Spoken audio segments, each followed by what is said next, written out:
Classroom management is an important skill to have for teachers because it helps our classrooms run more smoothly and creates learning environments that help our students.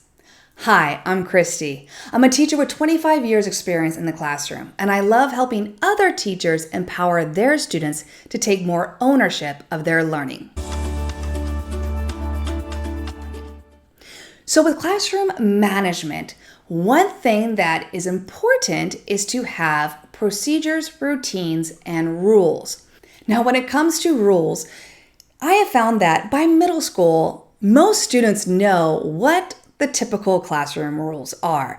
They've been in school for a very long time, and so they know the typical respect each other, don't get up until you're asked. They've been doing that for a long time. So for me, when it comes to actually the classroom rules, I don't have the classroom rules.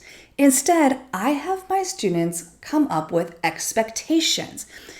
What is it that students and the teacher are expected to be doing in the classroom that will help lead to a positive learning environment? And I have my students create these expectations themselves.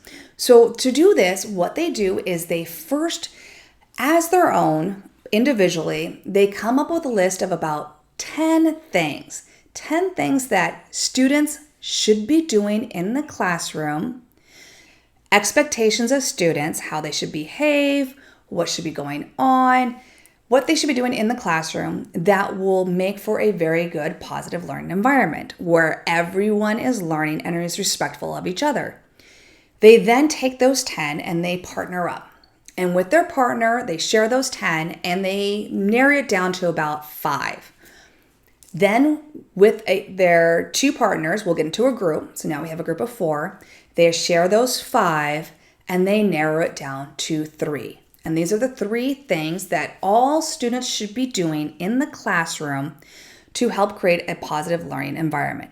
For example, some things that they have given in the past is students will participate. Students will listen to others in a kind way, okay? So they are going through these things. Students will encourage others. Students will do their homework. They will not talk over each other, right? When one person is talking, they will be quiet.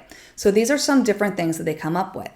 And then what I do is I go around the classroom and each group tells me those 3 and I write them down. And then from that, we have this now a long list. We go through them as a class and decide on from those, what are the top 10 expectations that students should be doing in the classroom to help make a positive learning environment. And I do this for every single one of my classes. And usually they come out with about the same, right? So they're going to be overlaps. Usually come out with the same top 10.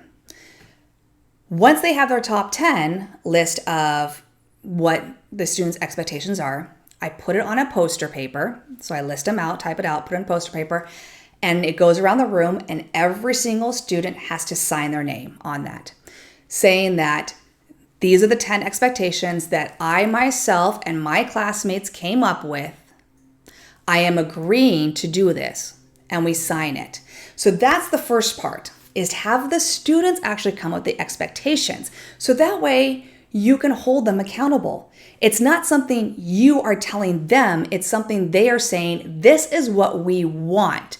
We want these things in our classroom. We want to behave this way to help us learn, right? And you go over it every day. The first thing you do for the first, I do it for usually the first 4 weeks. First 4 weeks, we go over those expectations at the beginning of the day. Okay, here are the expectations. Remember, this is what you said you agreed on. You said that these are important for students to do, students including yourself. So I will do this, and this to help with a positive learning environment. And then what happens is you also want them to come up with, and this is a great part too, come up with, okay, if a student is struggling with meeting his expectations, what should be a consequence, or what I like to say is what should be a redirection? How can we help redirect the student So they're back to doing those expectations. What are some things that we can do as a class? What are some things I can do as a teacher? And have them come up with those ideas. Now, sometimes they're actually harsher than what you might be doing, but they also come up with some brilliant things like talk to the student, have them go outside, have them take a break, just show them the expectations again, just to remind them, give them a warning.